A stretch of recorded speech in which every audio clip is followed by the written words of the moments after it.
शान्ति शान्ति शान्तिः। जलेऽस्मिन् सन्निधिं कुरु, श्रवणनयनजं वा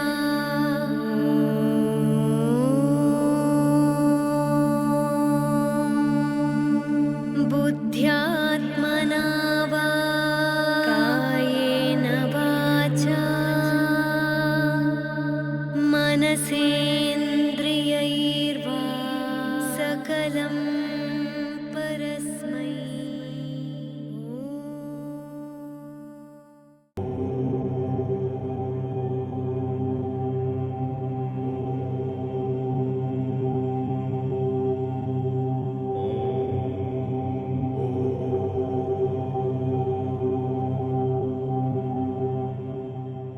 Namaste friends, viewers and students. So today we are going to look into the topic of daily routines. This is not as same as the regimens that we have seen in the basic course and the advanced course or previous courses, in this, in the Ayurveda courses. It is basically, I'm going to talk about the daily routines or sadhanas. I would call them sadhanas for each dosha body types. So as we know that each dosha type has its own routine. When they should eat, what they should do, what kind of activities they should do. At the same time, how they should spend their entire day, which includes their food habits, their meal timings, what food they should eat. We have already covered that, so I'm not going to talk about that. So this is basically right from the morning till they retire and sleep at night, what exactly they should be doing. And this is a very important sadhana. I would call it a sadhana, not just a routine, because if you are a particular dosha body type, let's say you are a Vata, and if you follow this kind of a routine, you will definitely feel a lot of change. For the betterment, of course, you will feel a lot of energy and your digestion would work better. You have a lot of prana, and you would be able to balance your aggravated dosha, which is normally pretty much a challenge for people these days. Because kind of the lifestyle they are living, it becomes very difficult and challenging for people to stick to their routines, when they should get up, at what time they should sleep, and then what time they eat, because they live kind of a haphazard life, which is definitely not good. We are not designed to live a haphazard or disorganized life. So let me go into this. First of all, these routines exemplify the way we should spend our time according to the Ayurveda ideal.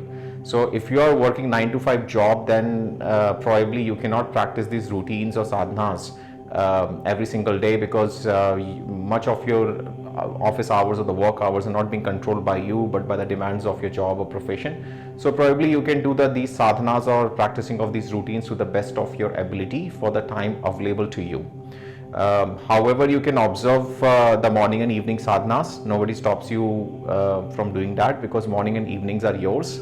I'm talking only about 9 to 5, which is essentially the early afternoon or the late afternoon or maybe early evening timing. Then you are on your own for the rest of the evening once you walk out of your office or workplace. So it is also possible for you to do these sadhanas in full in morning and evening, and also observing full day sadhanas on weekends or the off days. I wanted to say off days, my tongue slipped and I said weekdays. So weekends are pretty much you are at home and you don't have to go to your work and office. Probably you might be at home on your off days. There's some people freelancers, so they might have more time to maintain a flexible work schedule and timing. So that would go in their favor. Even the people who are working 9 to 5, they can always, as I said, do the morning and evening, and then do the full day sadhanas on the weekends or the off days. So first I will go into the daily Vata sadhanas. So these are the sadhanas which would immensely benefit the Vata dosha types, or the people who are having Vata aggravation or also having a predominant Vata dosha. Either they are Vata types or Vata kapha or Vata pitta types, a combination type. So the times of aggravation, first of all, I am going to just refresh a little bit that we have been discussing. We already mentioned and discussed that that times of aggravation or accumulation of Vata is basically 2 to 6 a.m. and p.m. In a snapshot, basically, I'm doing it. Then the months are normally September, October, and November, but it could be rainy monsoon months as well. When it's raining, there's a damp weather. The age is an old age. Normally, it aggravates after 48 or 49. Normally, it can differ from person to person, but between 48 to from 48 onward to 53 onward, it starts aggravating, which is considered to be an old age. Well, it depends whether you're old or not based on how you feel and how you observe yourself in your life. So yeah, so ideal routine would be like rise up in the morning, which is like getting up before 6. That is very important, because if what people don't get up before 6, they would anyways would have a disturbed sleep. So they should ideally get up by 5:30, or I should say 6. Ideally between 5:30 to 6. Rise promptly on awakening. Engage in calming activities in the morning. Please do not start going to your gadgets and start watching things and going in your mobile phone, who texted you in the middle of the night. Please don't do that. All that, it's not really good to start your morning with your gadgets and all. And also, it's not really good to start the television on, or maybe start watching a news like that. Just recollect yourself, engage in calming activities. Then 6 to 7 a.m. Vata personalities should ideally perform a gentle dry brushing of their body and body scrub twice a week, if not more than that. Then they should ideally take a warm bath with bath oils.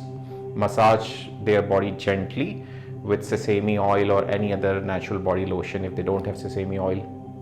Then they should perform morning pranayamas and gentle yoga asanas or stretches.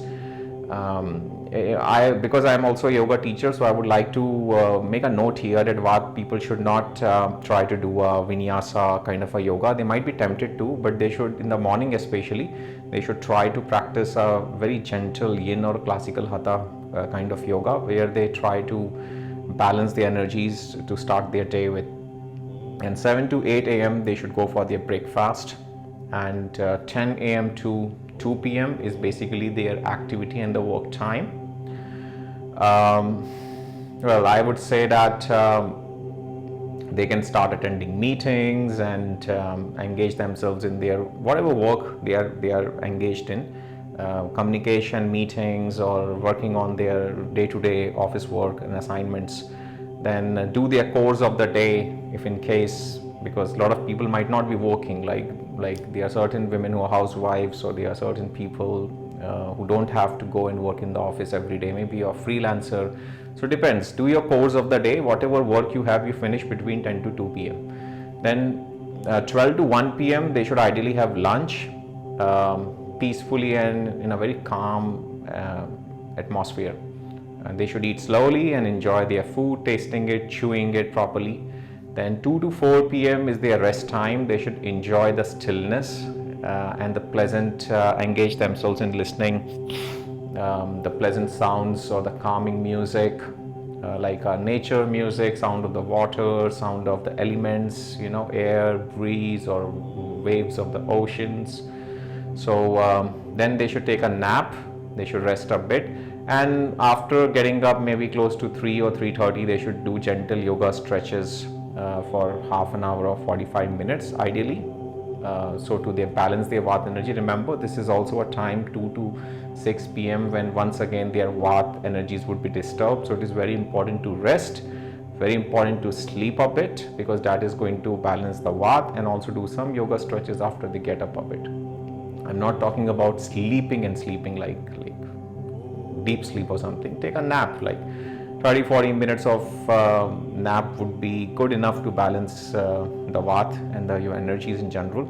Or maybe you can do Yog Nidra, Then after that, they can also engage themselves in, let's say, some meditation, and along with yoga, they can meditate also if they want, or they can walk a bit, a gentle walk, not like if they don't want to do yoga, then they should walk a bit. They should not really do a hardcore aerobics or the workout at this particular time.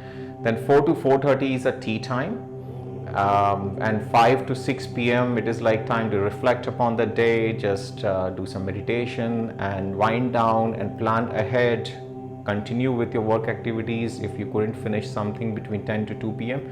So 5 to 6 p.m. is the time when they can again finish whatever task was left out. And 6 to 7 p.m. they should have their dinner. 6 to 7 p.m. they should have an early dinner for sure. And 7 to 7:30 p.m. They can take a nurturing evening brew. I've talked about the evening brews, so I'm not going to talk about the food specifics here. Please go back in my seasonal menus and the food dosha food diet charts. And then 7 to 10 p.m. they start winding down. I mean, they should start wrapping up their work or whatever thoughts and activity or mental occupation. They should start grounding themselves here close to 7:30. They can go for a gentle walk after the dinner or perform some relaxing activity. They can also put a gentle music and then just immerse into that, like walking and maybe just meditating, whatever they feel like. Then basically the time to retire is like, retire means, I mean, before sleeping you have to retire. You can't just go to, a lot of people do this mistake that they are watching television and then just hit the bed. So you're not going to sleep like that. You need to retire before you sleep, and retiring should be ideally 45 minutes or 1 hour before you actually go to sleep. So it means you start giving up, you start withdrawing everything. You start withdrawing your mind, your body, your activities, even your thoughts. And of course you're done with your day and you switch off your mobiles, you turn off the Wi-Fi or the internet, and then you just withdraw completely. That is the meaning of retiring. Then only you can go to sleep. So this was about the daily sadhana I would say, or the routine. And if you follow this routine as per the timing on which activities you should be doing in which particular time zone of the day, then I'm sure that you will find immense benefits out of it. For more such informative videos on yoga and Ayurveda, subscribe to our YouTube channel and press the notification bell. Thank you.